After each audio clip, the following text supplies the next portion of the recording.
Pois é, gente. E eu que pensei que tinha acabado com o dipolo. Daí lembrei de mais um, não é que lembrei. Uma discussão acalorada no grupo RF Old School aqui com 2JF, com o pessoal,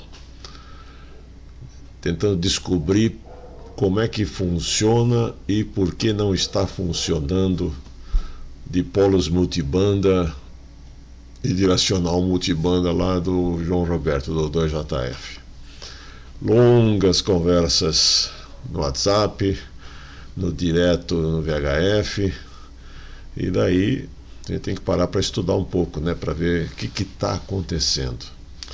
Então, acho que essa é a parte 8 e a parte final da aplicação de dipolos. Vamos falar sobre dipolos trapeados. Na verdade, se aplica não só ao dipolo, mas a direcional, IAGs, trapeadas, multibandas, né? É uma forma de transformar a antena em antena multibanda.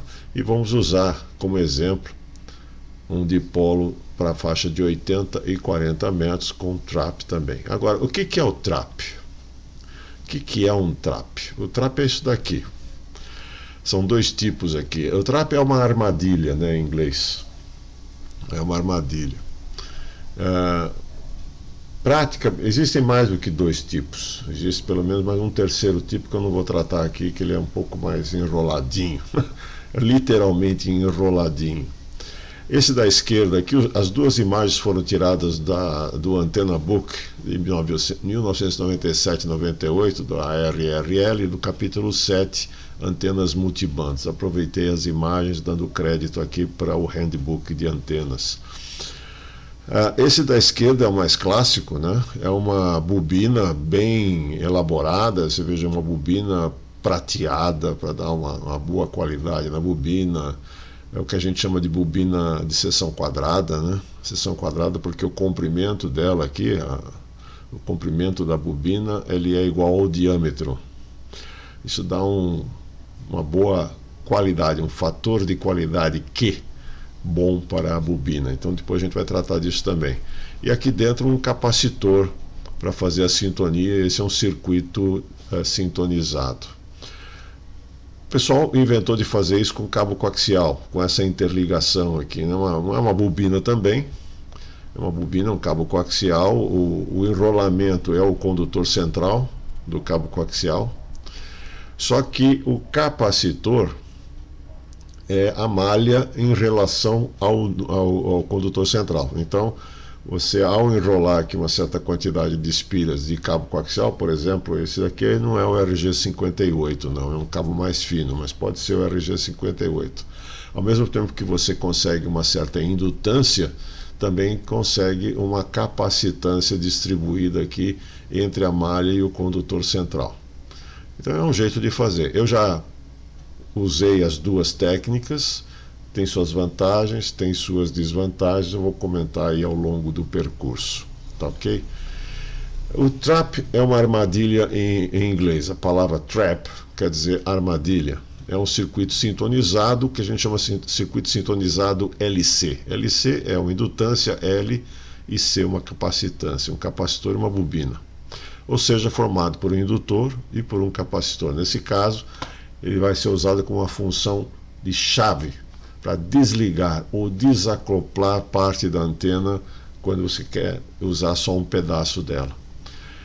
Considerando os componentes ideais, sem perdas, né, é possível construir ressoadores, que são circuitos sintonizados, com componentes reativos em paralelo. Deixa eu te explicar para quem não está assim, atento ao termo, né? Por exemplo, um resistor, ele é um elemento resistivo. Ele resiste à passagem de corrente elétrica.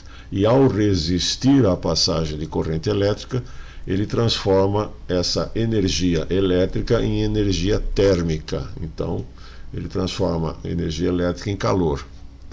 Um elemento reativo são os capacitores e são os indutores, as bobinas. O elemento reativo, ele não resiste à passagem de corrente elétrica, ele reage, ele é reativo. O que quer dizer com isso? Ele não transforma energia elétrica em outro tipo de energia. Na verdade transforma, mas ele não dissipa. Então o capacitor, ele transforma a energia elétrica que é aplicada nos seus terminais em campo elétrico, ou seja, a energia é temporariamente acumulada em campo elétrico entre as placas do capacitor. É assim que ele reage à corrente, carregando as suas placas com elétrons e íons, né? O indutor, ele armazena a energia elétrica que passa por ele, através da corrente, em campo magnético. E depois ele devolve essa energia no ciclo seguinte. Então, resistores resistem e transformam a energia elétrica em calor. E componentes reativos, que são indutores e capacitores, eles não transformam essa energia, não dissipam essa energia, eles acumulam essa energia, o indutor em campo magnético, o capacitor em campo elétrico. Ok? Só para guardar esses termos, por isso que a gente chama de reatores. Antigamente a gente usava, né, para a lâmpada fluorescente, o reator, para poder ligar a lâmpada fluorescente na rede elétrica. O reator nada mais é do que um indutor, do que uma bobina enrolada num núcleo de ferro. Esse era o reator. Hoje em dia os reatores, para aqueles que ainda usam lâmpada fluorescente, são eletrônicos, mas fazem o mesmo papel de limitar a corrente. Com esses dois componentes a gente pode construir circuitos sintonizados. E aqui dois tipos de circuitos sintonizados. O circuito paralelo, os dois componentes estão ligados em paralelo, e o circuito LC série, circuito sintonizado LC série. Eles têm diferença. Ambos os circuitos têm uma frequência de ressonância, onde eles estão sintonizados. Depois a gente vai ver como é que a gente calcula isso. Então, o circuito ressonante série, quando nós atingimos a frequência de ressonância dele, a impedância entre os seus terminais externos aqui, ela tende a zero. Ele vira um circuito como se fosse uma chave fechada. Ele conduz totalmente a energia de um terminal para o outro. A impedância tende a zero na frequência de ressonância. O paralelo faz ao contrário. Ele apresenta uma impedância alta, muito alta. Na verdade, se fossem os componentes ideais, sem perdas, essa impedância tenderia ao infinito. Circuito completamente aberto. Então, na frequência de ressonância, para componentes ideais, o circuito LC paralelo é uma chave aberta e o circuito LC série é uma chave fechada. Só que componente ideal não existe. Então, nós temos que trabalhar com aquilo que existe, componentes reais, né? Aí, para modelar eletricamente o circuito ressonante série ou o circuito ressonante paralelo, com suas perdas, nós precisamos acrescentar dois resistores. São justamente não são componentes, são características do indutor, da bobina e do capacitor que precisam ser considerados. Por exemplo, o RS aqui é a resistência série do fio com o qual essa bobina foi enrolada. Não é necessariamente a resistência ômica. A resistência ômica, aquela que a gente mede com o ohmímetro, ela diz respeito à resistência para a corrente contínua, frequência zero. Conforme a frequência aumenta, essa resistência do indutor, do fio, né, ela aumenta um pouco também. Então, RS, eu diria, é o componente equivalente às perdas no indutor, na bobina. O capacitor, ele tem como perdas uma resistência em paralelo, não em série, RP. Porque o capacitor tipicamente são placas do capacitor separadas por um isolante que nós chamamos de dielétrico. É placa, é lâmina de alumínio, tem várias formas de fazer o capacitor, mas de qualquer forma, entre as placas ou os elementos do capacitor, existe um isolante que é o dielétrico, um plástico, um polímero, às vezes um eletrólito em capacitores eletrolíticos.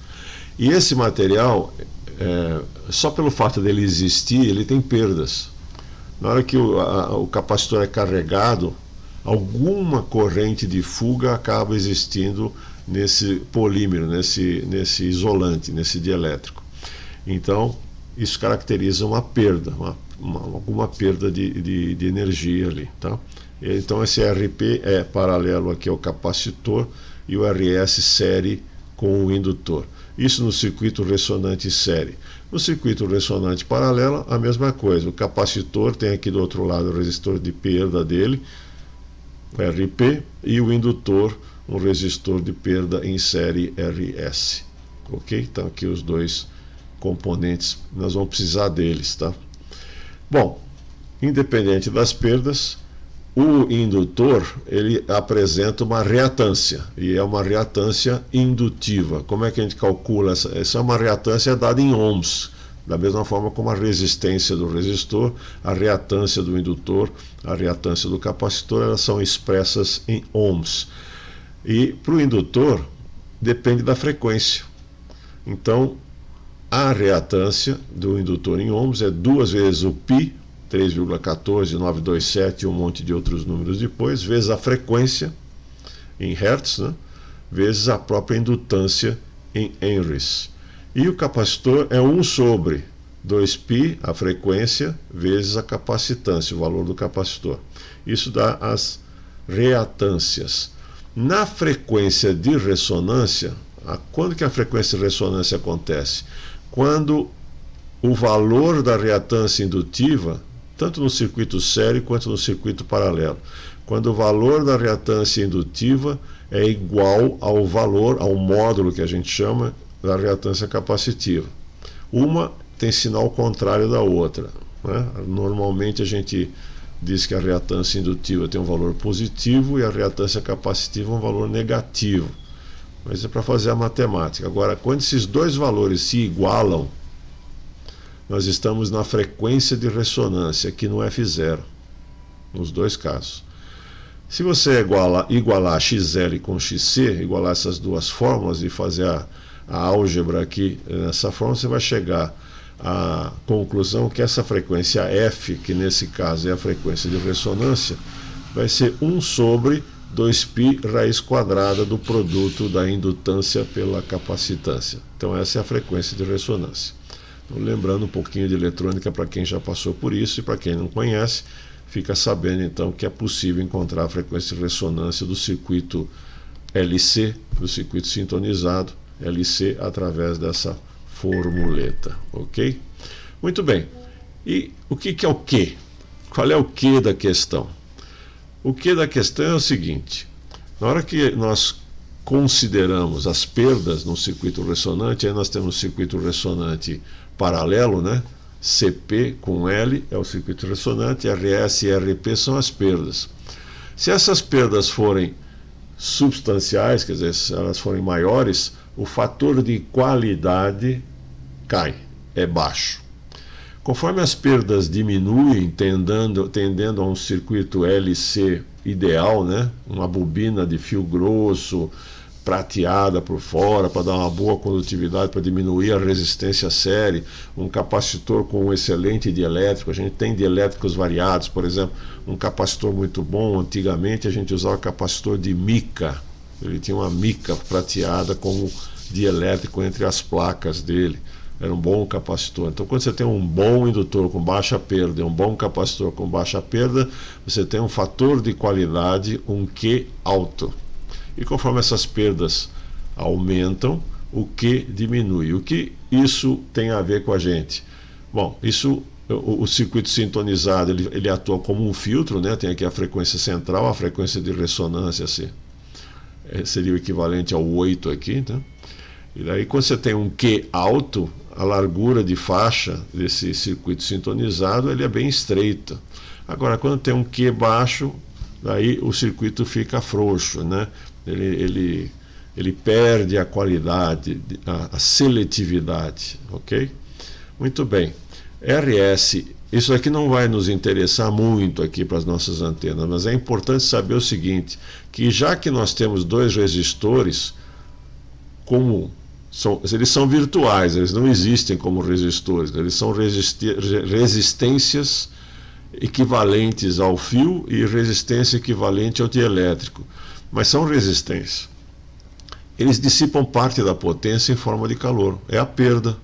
Aquilo que eles vão dissipar da potência em forma de calor é justamente a perda que o circuito vai apresentar. E isso é importante para nós. O fator de qualidade ele é expresso dessa forma. Tá? O fator de qualidade do indutor é a reatância do indutor, que é aquele 2πfL, dividido pela resistência série dele, RS. Isso daqui dá o fator de qualidade do indutor. E o fator de qualidade do capacitor é a reatância capacitiva dividido pela resistência paralela. Tá? Mas e a do circuito como um todo, que dá esse gráfico aqui? Bom, daí você tem que fazer o produto do fator de qualidade de um circuito que está em paralelo. É o produto dividido pela soma. Isso daí vai dar o fator de qualidade total, que é aquele que está expresso aqui no gráfico. Guardem isso daí, porque depois a gente vai... Eu estou preocupado com as resistências de perda e não com o fator de qualidade necessariamente, apesar que nós vamos fazer um exercício sobre ele depois. Muito bem. Outra coisa importante, que é uma ferramenta que nós vamos usar mais para frente, é o seguinte. Se a gente fizer aqui um gráfico de reatância e considerar que a reatância indutiva ela é positiva e a reatância capacitiva ela é negativa, isso foi convencionado assim, ok? Quando nós estamos na frequência de ressonância aqui no F0, na ressonância do circuito paralelo, a reatância ela tende ao infinito, justamente porque ele está na sintonia, né? Então ele abre a chave, então ele não reage, a reatância tende ao infinito. Se eu tiver então ele está aqui, ó, na ressonância ele é um circuito aberto, quando a reatância indutiva for igual a menos a reatância capacitiva. A reatância aqui calculada lá atrás, quando eles tiverem os valores, os dois têm seu valor de capacitância e o valor de indutância, mas existe uma frequência, que é a frequência de ressonância, onde a reatância de um é igual à reatância de outro, só que em sentido oposto. Então um cancela o outro. É como se ele se... um cancela o outro. Os dois têm o mesmo valor de reatância, só que um é o inverso do outro. Então eles vão se cancelar. Nessa hora é como se os componentes desaparecessem do circuito. Fica um circuito aberto aqui no meio. Quando nós estamos com esse circuito que tem uma frequência de ressonância F0, mas nós estamos trabalhando numa frequência mais baixa do que F0, à esquerda, o indutor fala mais alto, a bobina fala mais alto, a reatância indutiva. Então, ao descontarmos um do outro, né, reatância indutiva da reatância capacitiva, sobra reatância indutiva. Quem olha através dos terminais passa a não ver um capacitor e um indutor, passa a ver como se fosse um indutor, quando a gente está numa frequência mais baixa. Percebe como se fosse só um indutor. E o contrário também acontece. Quando nós estamos trabalhando numa frequência maior do que a frequência de ressonância, o capacitor fala mais alto. E daí, quem olha aqui através dos terminais, sem saber o que tem lá dentro, vai perceber que isso daqui é um capacitor, quer dizer, ele tem uma reação capacitiva. Tá? Então, abaixo da ressonância, ele se comporta como indutor. Acima da ressonância, ele se comporta como um capacitor. Nós vamos precisar das duas coisas para fazer nossas antenas. Uma das técnicas que nós vamos trabalhar usa o trap na frequência de ressonância, como se fosse uma chave abrindo. A outra técnica usa as duas condições. Para uma frequência ele é um indutor, para outra frequência ele é um capacitor. Então, e daí a gente não usa a frequência de ressonância. Nós vamos ver como é que isso funciona. Está aqui, ó, duas técnicas para o dipolo trapeado. Trapeado é um termo que eu estou usando aqui, mas é aquele dipolo que usa traps para fazer a dupla banda, né? Vamos usar como exemplo, já falei desde o começo, um dipolo dual band para 80 e 40 metros. O comprimento total desse dipolo, ele é dual band, mas o comprimento total ele é cortado para 80, para a frequência mais baixa. Estou usando como referência 3,6 MHz. O centro de faixa tinha que ser 3,65, né? Ele vai até 3,8, 3,5, 3,8. Acho que tinha que ser 3,6. Usei para simplificar 3,6 MHz, sendo a faixa. Então, prepara um dipolo com um comprimento para operar meia onda em 3,6 MHz. 2 traps são adicionados, um em cada lado, e nós vamos ver como. E a primeira forma de fazer isso, né, é através de um trap sintonizado em 40 metros. Eu vou fazer um desenho para explicar. Então, esse dipolo, até o comprimento de 40 metros, a gente coloca o trap e depois complementa esse comprimento até 80 metros, até a faixa de 80 metros. Quer dizer, um dipolo de 20 metros de comprimento, que é meia onda de 40, depois o resto até chegar a 40 metros, que é meia onda de 80. E o trap sintoniza em 7,1 MHz. Ou seja, quando eu estiver transmitindo em 7,1 MHz, ou em torno disso, esses circuitos sintonizados, que são os traps, eles abrem, apresentam uma impedância muito alta, o que faz desacoplar as pontas da antena e fica só o dipolo central, que é o dipolo de 40 metros. Essa é a forma mais óbvia de fazer as coisas. Bom, são utilizadas 2 técnicas para sintonizar os traps, para a sintonia desses traps. A primeira é essa que eu acabei de falar. Os traps são sintonizados na frequência central da faixa mais alta, no caso aí a faixa de 7 MHz, né, 40 metros. Nesse caso 7,1 MHz, de tal forma a desacoplar as pontas que completam o dipolo de 80. Quando em operação, na faixa de 40 metros. Claro, se eu estiver trabalhando em 40 metros, ao transmitir e receber nessa frequência, os traps desligam as pontas. Na faixa de 80, o comprimento total é ligeiramente encurtado, porque tem a bobina do trap. Ele não está funcionando mais como circuito sintonizado, mas sobra a indutância, e essa indutância encurta um pouco o dipolo. A exemplo das nossas bobinas móveis, por exemplo, né? Você, por exemplo, eu opero um móvel com um conjunto de bobinas da Tonel. Tem uma bobina para cada faixa, porque se eu fosse trabalhar em 40 metros com uma vertical no móvel, eu teria que ter 10 metros de haste. Não dá para sair andando aí com 10 metros. Então eu tenho da ordem de 2 metros e uma bobina que encurta essa antena. Ela reduz o tamanho da antena. A mesma coisa nós estamos falando aqui. O dipolo de 80 ele não vai ficar do mesmo tamanho, vai ficar um pouquinho mais curto porque sobrou uma indutância do trap que naquela frequência em 80 metros não está funcionando como circuito sintonizado. A outra forma que deu um pouco mais de trabalho para desenvolver, mas a gente acabou aprendendo como é que faz, os traps são sintonizados fora da faixa, preferencialmente na frequência intermediária, ali entre 3,6, que é a frequência mais baixa, e 7,1 MHz, de tal forma a ajustar as dimensões dos dipolos nas 2 faixas. Aí tem um macete legal, tá? Nós vamos ver como é que funciona isso. Ok? É mais ou menos o seguinte, olha, se nós fôssemos trabalhar usando traps sintonizado na faixa superior, que é o primeiro caso, sintonizá-lo em 40 metros, o circuito sintonizado do trap, aconteceria mais ou menos o seguinte: se eu tivesse um dipolo só para 80 metros, ele teria quase 40 metros, é um pouquinho menos de meia onda, tá? Não é meia onda, mas é um pouquinho menor, mas deixa por 40 metros. E se eu tiver um dipolo para 40, separado, né, outro dipolo para 40, nós vamos ter um comprimento do dipolo de meia onda, quase 20 metros. O que eu estou falando aqui, quando eu sintonizo os traps em 7,1 MHz, então eu vou ter o dipolão agora, 80 e 40 metros, e se vocês perceberem a sutileza aqui, ele é ligeiramente inferior do que ao próprio dipolo de 80. Porque aqui dentro dos traps sobrou lá uma indutância, quando eu estou trabalhando em 80 metros, que promove um certo encurtamento aqui do dipolo, ok? Então esse é o caso 1. Eu uso o circuito sintonizado, aqueles traps que eu mostrei a figura lá no começo, sintonizado dentro da faixa superior. Quando eu estou operando dentro da faixa superior dos 40 metros, ele desliga essas 2 pontas, eu fico só com o dipolo de 40. Quando eu estou em 80, funciona o dipolo inteiro. Então esse é o caso 1. Funciona? Funciona.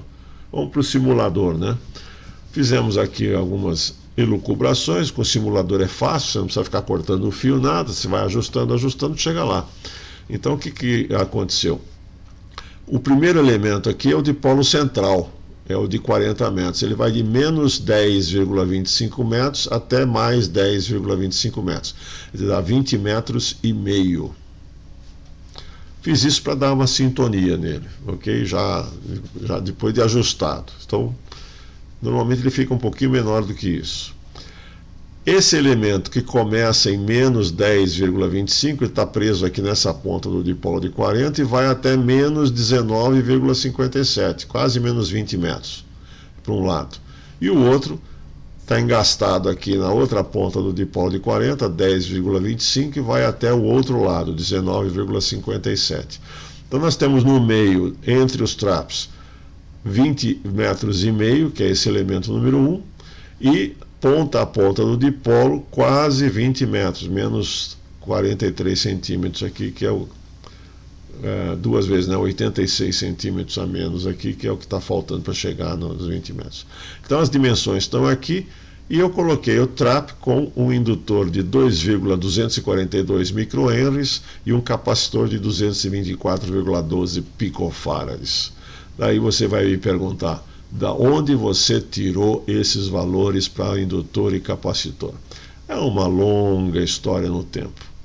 Em algum momento no passado, quando eu estava lá fazendo colégio técnico, década de 70, comecinho da década de 70, eu já brincava com os meus radinhos, né?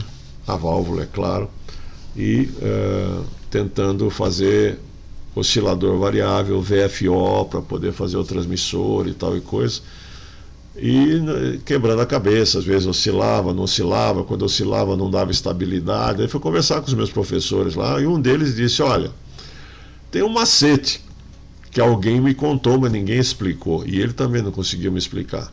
Faça o indutor ser 10 mil vezes maior que o capacitor. O valor do indutor, né? Um é em henries, outro é em farads, não tem nada a ver uma coisa com a outra, mas o número da indutância ser 10 mil vezes o valor da capacitância. Isso faz com que o fator de qualidade do circuito LC que você está usando no seu circuito aí seja predominantemente do indutor, que é mais fácil de controlar. E a coisa costuma funcionar. Na falta de outra... Porque vocês lembram que aqui no valor de indutância, né? Se a gente olhar aqui a formulinha da indutância, da frequência de ressonância, existem infinitos pares LC, que vão dar a mesma frequência de ressonância. Então eu preciso escolher um par, um indutor e um capacitor, cujo produto, raiz, 2 vezes π, invertido e tal, dá a frequência que eu quero. Então vamos voltar lá. Então eu parti desse ponto histórico. O módulo da indutância 10 mil vezes o módulo da capacitância. E daí, como eu quero essa frequência de 7,1 MHz, que é o trap dentro da faixa superior, aqui dá para calcular, então, se eu faço o indutor 10 mil vezes a capacitância, dá para tirar o capacitor, depois eu tiro o indutor e chego nessa conclusão. O próprio simulador permite que a gente use cargas de componentes pendurados na antena, indutores, capacitores, resistores e coisas desse tipo. Tá?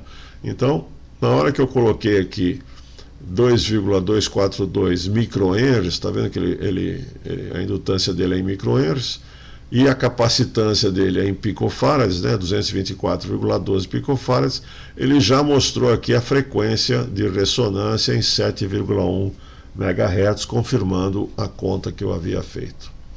Então, a alimentação está no condutor 1, o wire 1, W1, no centro. Esse fio aqui é o dipolo central, e as cargas estão nas conexões desses dipolos. Fazendo a simulação, e eu fiz aqui o simulador calcular a taxa de onda estacionária para 70 ohms, porque esse dipolo está no espaço livre, está aqui, ó, espaço livre, e a impedância é próxima de 70 ohms, eu queria que ele tivesse um ponto de 1 por 1 de estacionária para eu poder medir qual é a largura de banda, né? Então, ficou legal, ó, ele já funcionou. Ele está funcionando bem em 3,6 MHz, em 7,1 MHz aqui no simulador, no espaço livre e tal, com uma faixa aqui em 80 metros da ordem de 180 kHz, tá bom, né? Para 2x1, até 2x1, é essa faixa toda aqui. E em 40 metros ele está bem mais estreito, 40 kHz só, de faixa até 2x1, né? Não ficou muito legal. Muito bem, vamos em frente. Bom, primeiro eu queria mostrar aqui, porque eu vou mostrar outra técnica, vai dar diferente. Isso aqui é a distribuição de corrente em cima do dipolo. Dá para perceber direitinho os dois traps, esse xizinho vermelho aqui, desligando as pontas da antena, porque a corrente está bem distribuída aqui em 7,1 MHz no dipolo central. E não tem praticamente nada induzindo nas pontas, ok? Então esse é a função de distribuição de corrente quando ele está, essa técnica do trap funcionando no meio da faixa superior, simulando na faixa superior. E quando você muda de frequência, não mudei nada na antena, não mudei trap, não mudei nada, simplesmente fui para 3,6 MHz, a distribuição de corrente ficou perfeita aqui, ponta a ponta, dentro do dipolo maior, do dipolo de 80. A antena ficou muito bacaninha. O único problema é aquela faixa muito estreita em 40 metros. Esse é ajustável, tá? Aí eu comecei a brincar. Vamos brincar com algumas variáveis. Então, primeiro, aquela curva que eu mostrei para vocês diz respeito a um Q de infinito, tá? Deixa eu ver se dá para mostrar lá. Aqui, ó. O Q é infinito. Aqui no simulador, dá para você dizer qual é o fator de qualidade, é o que aqui, do seu circuito. Então, o zero ele entende como infinito, ok? Então, aquela primeira simulação foi com o Q infinito. Depois, vamos cair no mundo real. O mundo real a gente não consegue, o fator de qualidade de 100 tá bom demais, tá? Tá bom demais. Então, coloquei um fator de qualidade de 100 e a faixa em 80 metros aumentou uns kHz, aumentou uns kHz, e aqui o simulador não mediu, não sei porquê. Eu acho que ele não tem nada abaixo de 2x1 aqui para ele poder medir. O mínimo aqui subiu, não dava nem para saber, né? Aqui é 3,5, deve já ser 2x1 aqui. Então a taxa de estação já está ruim logo no começo, no centro da faixa. Caindo o Q para 50, piorou aqui Aqui em 80 metros ficou tranquilo, ficou a mesma coisa, mas de 181 kHz foi para 182, não mudou nada. Porque não está usando, né? Não está usando o circuito do trap, ele está usando a antena como um todo. Mas em 40 metros eu acho que piorou um pouco, né? Foi quase para 3 aqui. A ponta que ficou em 6, né? E aqui 7 e pouquinho, então piorou. O Q50 até melhorou um pouquinho, perdão. E daí eu fui para o Q igual a 10, daí piorou de vez. Então, dá para perceber mais ou menos, seria legal ter um fator de qualidade grande, o que é meio óbvio, né? Então vamos tentar depois, ao implementar, tentar usar técnicas para enrolar a bobina, tal, uma grossura do fio e tal e coisa, para ter um bom fator de qualidade. Aqui eu já diria, aquele trap com cabo coaxial não vai dar um bom fator de qualidade. O bom é fazer discreto mesmo. Aí o que eu fiz também? Segura o Q igual a 100 e muda a relação LC. Aquela relação que eu comecei com 10.000, vamos mudar aquela relação. Então, essa daqui é a de 10.000, só para lembrar como é que estava antes. Nesse caso, tanto a indutância nesse valor como a capacitância nesse valor aqui correspondem a uma reatância de 100 ohms. Mais 100 ohms para a reatância indutiva, menos 100 ohms para a reatância capacitiva. Eles estão em ressonância. Só para relembrar, então é o mesmo que já tinha lá atrás. Aí eu mudei a relação, disse, deixa eu pegar esse capacitor aqui e vou derrubar mais ou menos de 10 vezes, tá? Mas para um valor comercial. Então eu coloquei 27 picofarads e recalculei a bobina. Daí a reatância foi de 100 para 830 ohms. E como é que ficou? Parece que aqui em 80 metros piorou, né? Porque de 180 kHz caiu para 80 kHz de banda, mas não dá para comparar, porque aqui eu estava em 70 ohms, medindo estacionário em 70 ohms, aqui eu estou medindo em 50, então tinha que piorar mesmo, tá? Então esquece aquela primeira. Aqui está bem razoável, olha que legal. Lembra antes, a taxa estacionária estava muito alta, agora ficou baixa, olha. Tudo abaixo de 1.8 por 1 praticamente nessa faixa de 200 kHz aqui. Que mais? Vamos em frente. Mudei um pouco mais para baixo, agora de 10 vezes, foi de 27 para 22 picofarads, 22 microhenries, isso dá 1000 ohms de reatância. Vamos ver o que aconteceu aqui em 80 metros. De 80 kHz caiu para 60 kHz, piorou 80 metros. E em 40, aqui, estava em 1,7 aqui no começo, agora foi para 2. Não é bem a mesma frequência aqui embaixo, tá? Aqui está com 100 kHz de largura, aqui está com 200. Talvez aqui com 1,6 aqui no mínimo, e aqui com 1,6. Então em 40 aqui também essa alteração não alterou muito. Aí eu fui para um pouquinho mais baixo, 15 picofarads, com 33 microhenries, então em 80 melhorou muito, né? Porque aqui está dando 3 por 1 e aqui estava dando 5 por 1, né? Não sei. Não melhorou não. Olha aqui.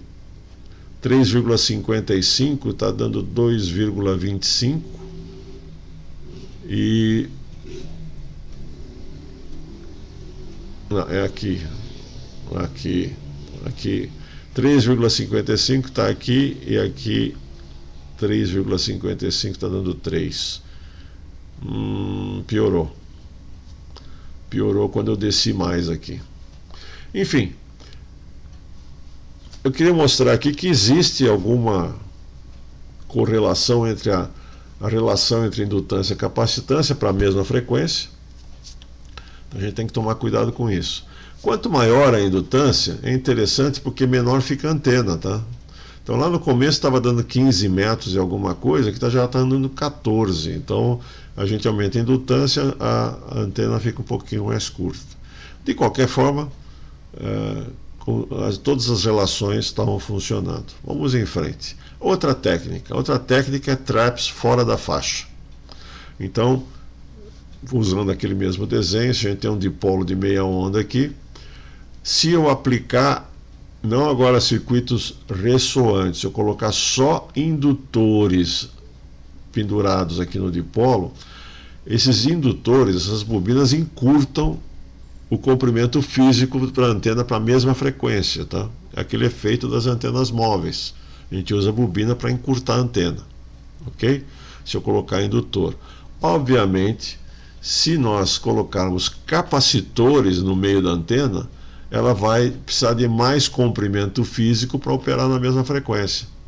Certo? Por que eu ia colocar capacitor? Ninguém põe capacitor para aumentar a antena. Para que eu vou querer aumentar a antena? Por isso que a gente não vê por aí a antena com capacitor no meio do caminho. Porque ele só vai piorar para a gente, né? Você já não tem espaço, e daí você vai aumentar mais ainda a sua antena. Então a gente não usa capacitor. Mas eu preciso dessa técnica para este caso. Indutores a gente vê bastante, porque um dos objetivos é encurtar a antena, tanto para operação fixa, né, da base, com dipolos, com antenas direcionais, com IAGs, como para operação móvel. Eu preciso encurtar a antena frequentemente para poder ter uma dimensão física aceitável. Agora, colocar capacitor não, né? Mas agora aqui eu vou precisar colocar capacitância. Como é que funciona o trap sintonizado fora da faixa? Por que sintonizar o trap fora da faixa? A gente já viu que sintonizar ele dentro da faixa funciona. Ele funciona como chave. É até lógico pensar assim. Coloco ele na faixa superior, quando eu estiver usando a faixa superior, ele desacopla a ponta da antena. Quando ele estiver na faixa inferior, ele vai funcionar só como indutor, vai encurtar a antena, beleza, e está tudo certo. Bom, se você procurar na internet, você vai perceber que algumas antenas tribanda, as IAGs tribanda, Crushcraft, mesmo Electrio, sei lá, outras, muitas delas que são tribandas, né, 20, 15, 10 metros, elas colocam os traps sintonizados para baixo. O manual traz uma tabelinha mostrando a sintonia do trap que está abaixo da frequência que devia cortar. Então eles não estão cortando na banda certa, eles estão trabalhando fora da banda. Aí você fica, foi isso que gerou, né? Caramba, o que está acontecendo? Por que esse negócio está fora da frequência? Se tiver fora da frequência, pode dizer, a antena está com defeito. Não, mas está no manual. Então ela nasceu assim. Bom, se você olhar alguns vídeos no YouTube também, você vai ver que alguns colegas americanos e ingleses, eu peguei alguns, defendem sintonizar o trap fora da faixa, para evitar, dizem eles, o excesso de corrente nos componentes do trap, se estiverem sintonizados na mesma frequência de operação. Então a defesa da tese é essa. Se eu sintonizar eles dentro da faixa, quando eu estiver operando ali, eu vou estar jogando toda a potência em cima e vai passar muita corrente nesses componentes e vai deteriorar as características desse componente. Bom, faz sentido isso? Faz e não faz. Sim e não. Na frequência de ressonância, o trap, que é um circuito LC paralelo, como a gente já viu até agora, apresenta altíssima impedância.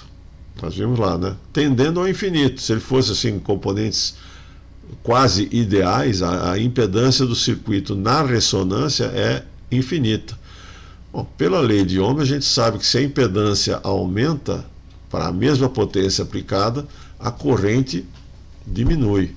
E para impedâncias tendendo a infinito, a corrente tende a zero. Então não haveria corrente dos componentes. Então essa afirmação que eu escutei eles fazendo no YouTube não faz sentido para um circuito sintonizado paralelo na faixa de operação. Não tem corrente ali. Entretanto, enquanto a corrente diminui, que é o caso, a tensão aumenta. Na hora que aumenta a impedância do circuito, que ele abre, ele tem uma tensão alta em cima dele. E os componentes do trap, o indutor e o capacitor, estão sujeitos a tensões elevadas. Por isso, quando a gente faz o trap com bobina e capacitor, né, não aquele de cabo coaxial, a gente tem que colocar um capacitor bom ali, de vários quilovolts de isolação, para que ele não seja prejudicado. O indutor, a bobina, não tem problema com tensão elevada, mas a tensão elevada aplicada ao capacitor vai desenvolver corrente alta sobre a resistência de perda, não sobre a capacitância. Mas ele tem uma resistência de perda, sempre vai ter um pouco. Se o capacitor for muito, muito bom, essa corrente vai ser pequena. Mas um capacitor de disco, cerâmico, não sei o que, ele pode sofrer, porque lá no dielétrico dele, no caso do capacitor de disco, que é um disco cerâmico, tem perda, e essa alta tensão vai circular uma certa corrente ali. Ele pode entrar em curto, se a tensão superar a tensão de isolação dele, mas ele pode simplesmente aquecer. E isso aconteceu comigo. O primeiro dipolo 8040 que eu fiz com trap, eu coloquei capacitor de 3, 4 kV ali, um capacitor de disco bom e tal, que eu achei que era bom, né? E eu transmitia com delta 500. E eu via que conforme eu transmitia, ao longo do câmbio, a sintonia da antena mudava. O mínimo de estacionária ia mudando, não lembro mais se para cima ou para baixo. Porque o capacitor esquentava por causa da perda do capacitor, por causa da alta tensão que eu estava jogando em cima dele, a tensão de RF. Então ele, com temperatura, ele mudava a sintonia. Acontece. Então, ok, seria legal não desenvolver essa tensão em cima do trap, e por causa disso também não ofender o capacitor, ou sei lá, usar um capacitor melhor, né? No mesmo ARL Antena Book de 1997-98, no mesmo capítulo 7, que fala sobre antenas multifaixas, nós temos esta figurinha aqui, falando sobre dipolos com traps. E ali está escrito, aqui traduzido, que dependendo da relação LC dos componentes do trap e dos comprimentos escolhidos para A e B, que são os dois lados do dipolo, os traps podem, não é que tem que ser, podem ser ressonantes na banda superior, que é no meio da banda, que a gente viu lá, os 7,1 MHz, ou em uma frequência distante, para a operação adequada da antena nas duas bandas. Eles dizem, opa, então esse negócio do trap sintonizado fora da faixa não é um defeito, é um projeto. Daí vamos estudar como é que isso funciona. Então vamos lá de novo. Usando traps fora da faixa. Imagina lá o dipolão de 40 metros, de 80 com 40 metros de comprimento e o dipolo de 40 com 20 metros de comprimento, se fossem dois dipolos separados.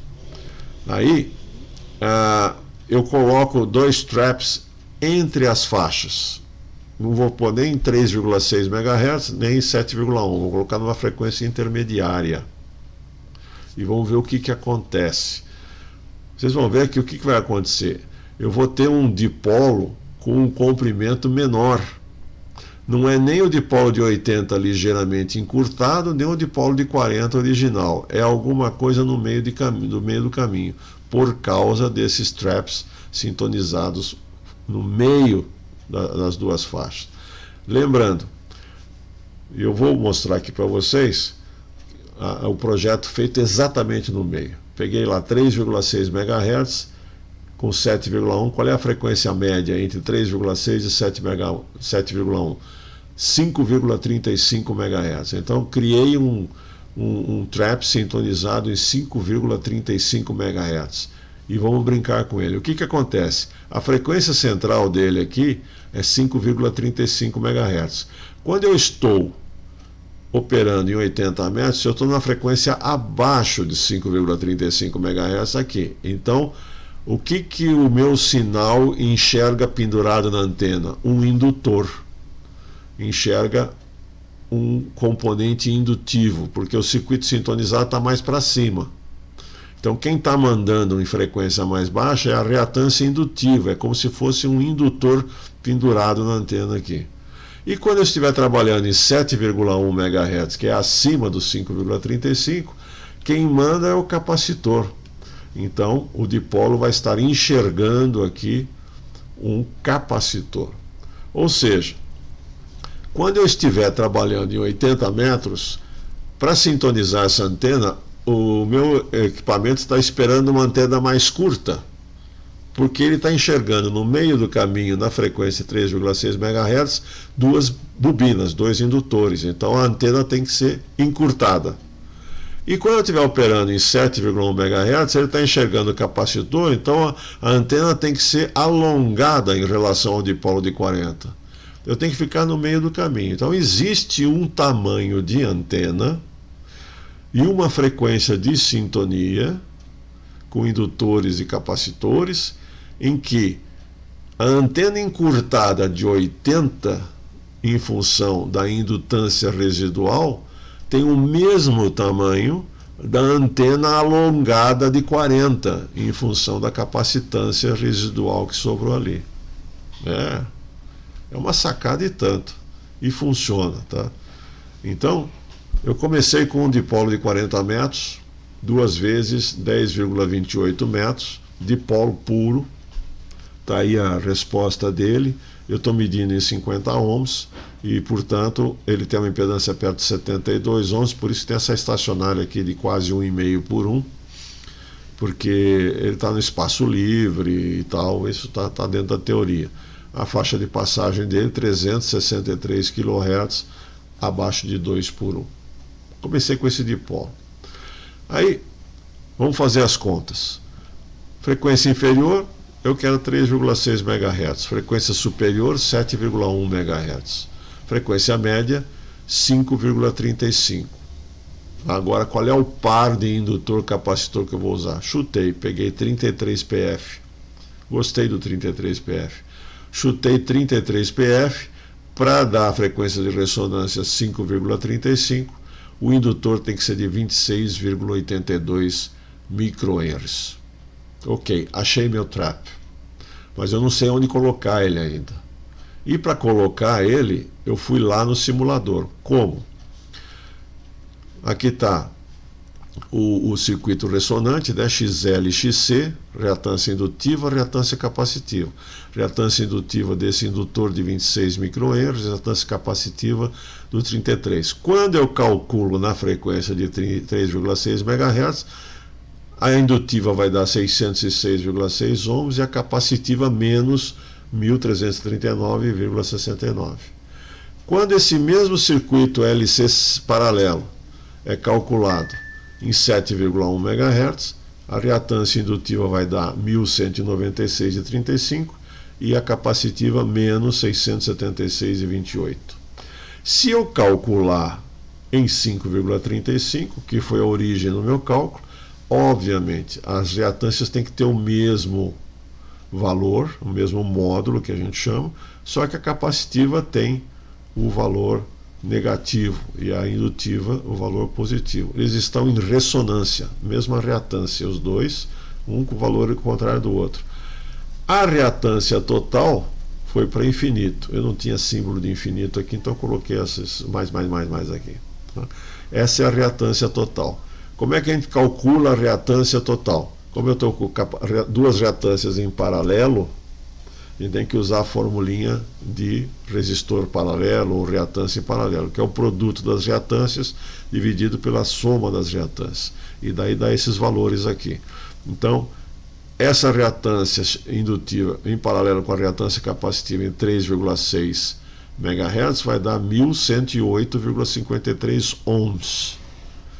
E os mesmos valores de componente em 7,1 MHz vai dar menos 1571,65 ohms. Bom, coloquei esses valores aqui no simulador com um trap ali numa certa posição e fiquei procurando a posição deles. Como que eu fiquei procurando a posição deles? Para acertar o mínimo de taxa de onda estacionária dentro das duas faixas. Então eu fiquei brincando praticamente com esse valor aqui do 8,85. 8,85 é a distância até o ponto do trap. Depois ele vai até 12,95. Teve um ajuste que ia ser feito no 12,95, mas esse foi um ajuste fino. O ajuste grosso, que é onde eu vou pôr esse trap ao longo do dipolão, é o 8,85 metros. Ok? Então está aqui o indutor, 26,82 microhenries, e o capacitor de 33 picofarads, a frequência de ressonância em 5,35 MHz. Então ficou assim, olha, dipolo do meio, dipolo de 40, essas duas cruzinhas vermelhas aqui são os dois traps, e o complemento do dipolo de 80 metros ali na ponta, daquelas dimensões que eu mostrei para vocês, essas dimensões que estão aqui. Levou uma meia hora, ajuste, puxa daqui, puxa ali e tal, estica um pouquinho, traz para cá, não mexi nos traps, os traps ficaram com os valores fixos, eu fui mexendo no comprimento do dipolo do meio, né? Não vou mais chamar de dipolo central, ou dipolo, é o dipolo do meio e o dipolo das pontas, o dipolo total. E mexe para cá, mexe para lá, e cheguei nessa conclusão. Funciona. Funciona. Está aqui a ressonância em 80 metros, né? Bem estreito, olha, 32 kHz abaixo de 2 por 1, mas deu em 50 ohms, no espaço livre, deu uma taxa de onda estacionária baixa, aqui abaixo de 1,5, abaixo de 2 por 1 está aqui. Eu estou com um span de 50 kHz só aqui entre a frequência maior e menor. E aqui em 40 ficou bem mais largo, né? Aqui o span está de 200 kHz, está sempre abaixo de 1,8 por 1. Ficou muito parecido com aquela outra depois de ajustado. Ficou bastante razoável, né? Veja, agora eu não estou sintonizando mais dentro da faixa, eu estou lá sintonizado em 5,35. Ou seja, quando eu estiver operando tanto em 40 como em 80, como eu estou fora de frequência, a tensão não vai ser muito grande ali. Não vai ter uma alta tensão ali. Então, bem possivelmente, os componentes vão sobreviver melhor, vão manter melhor as suas características. A diferença está aqui, olha. ele não desacopla tão bem quanto o outro. Essa é a distribuição de corrente quando operando em 40 metros. O outro, vou mostrar para vocês lembrarem, eu acho que vocês já esqueceram, vamos voltar lá atrás. Onde está? Não, está aqui. Passei. Aqui, ó. 40 metros. Bem desligada a ponta, tá vendo? Uma corrente muito baixa em relação ao central aqui, quando a gente usa o trap dentro da faixa. Ele comuta legal. E operando em 80 metros, fica uma distribuição de corrente meia senoide aqui, meia onda, bonitinha, bem distribuída. E daí quando a gente vai ver lá na frente, como é que ficou com esse trap, não ficou tão bonito assim. Olha lá. Aqui, ó. Esse operando em 40 metros, dá para perceber que sobrou uma indução maior aqui nas pontas. E quando opera em 80, ela opera dessa forma, é uma distribuição de corrente diferente. Eu não vou dizer se é pior ou é melhor, mas ele vai praticamente plano até o trap, que é a altura do trap, depois dá uma quebrada aqui e termina na ponta, né? Então, dá para perceber que é diferente. A gente está protegendo os componentes ali, mas é diferente.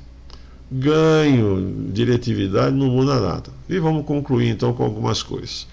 A frequência de ressonância dos traps não precisa estar na faixa de frequência mais alta, o 7,1 MHz, para atuar como chave, desacoplando o restante da antena. Ela pode estar numa frequência intermediária entre as duas faixas. Como o trap, na faixa de operação, é possível que os componentes sejam submetidos a tensões elevadas, dependendo do que do circuito. Quanto melhor a qualidade do circuito, mais tensão você vai ter lá em cima. Então você capricha na bobina e tal, o capacitor vai sofrer mais tensão quando você estiver sintonizando dentro da faixa. A tensão elevada pode desenvolver corrente elevada na resistência de perda do capacitor, aquecendo o componente, causando variação no seu valor. O trap sai de sintonia, a taxa de energia estacionária aumenta e diminui, né? Operar com o trap fora da frequência de operação em uma frequência intermediária entre as faixas de interesse pode reduzir a tensão elevada sobre o trap, reduzindo o efeito de dissintonia do trap. Legal. Quanto maior o Q do circuito LC, melhor o desempenho da antena. Menos perdas. Nessas simulações, o aumento do Q estreitou a faixa em 80 metros e aumentou a faixa de 40. Um pouquinho. Pequenas variações. Então, é interessante a gente caprichar no fator de qualidade da bobina e num bom capacitor em paralelo. Nessas simulações, a relação entre o módulo da indutância e o módulo da capacitância da hora de 1 milhão e não de 10 mil vezes deu o melhor resultado. Então, se você quiser começar com um chute, comece com o módulo do indutor 1 milhão de vezes o módulo do capacitor. Depois você pode brincar para cima e para baixo e tal. Indutores com Q alto têm relação 1 por 1 entre diâmetro e comprimento. Eu já mostrei aquela figura, né? O comprimento da bobina e o diâmetro da bobina são iguais. Bobinas com seção longitudinal quadrada. Isso é bom para ter um Q alto. E atenção para o uso de capacitores de alta tensão, alguns kilovolts, preferencialmente com coeficiente de temperatura nulo. Eu acho um pouco difícil arrumar um capacitor com coeficiente de temperatura zero. Existe, mas com alta tensão. É típico ter um capacitor de coeficiente de temperatura zero para baixos valores de tensão e baixos valores de capacitância. Mas quem sabe se arruma. Dá para construir esses capacitores, né? Dá para fazer com placa de circuito impresso, dá para fazer um capacitor feito em casa, ou sai mais caro e tal. Ok? Então, é isso que eu tinha para trazer para vocês no último capítulo sobre os dipolos, depois de ter apanhado aí quase 2 semanas tentando entender o que estava acontecendo lá com os dipolos do João, com as antenas do João, e entendendo por que essas antenas estão fora da faixa, a sintonia dos traps estão fora da faixa. Existem dos dois tipos, e você pode escolher.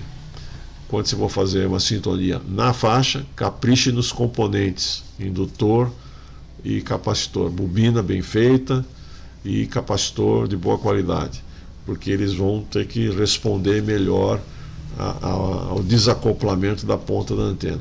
Se você for trabalhar no meio da faixa, eu acho que dá até para usar o trap com cabo coaxial e tal, daí não precisa. Tem seus ganhos e suas perdas. A prática é que vai trazer o melhor resultado.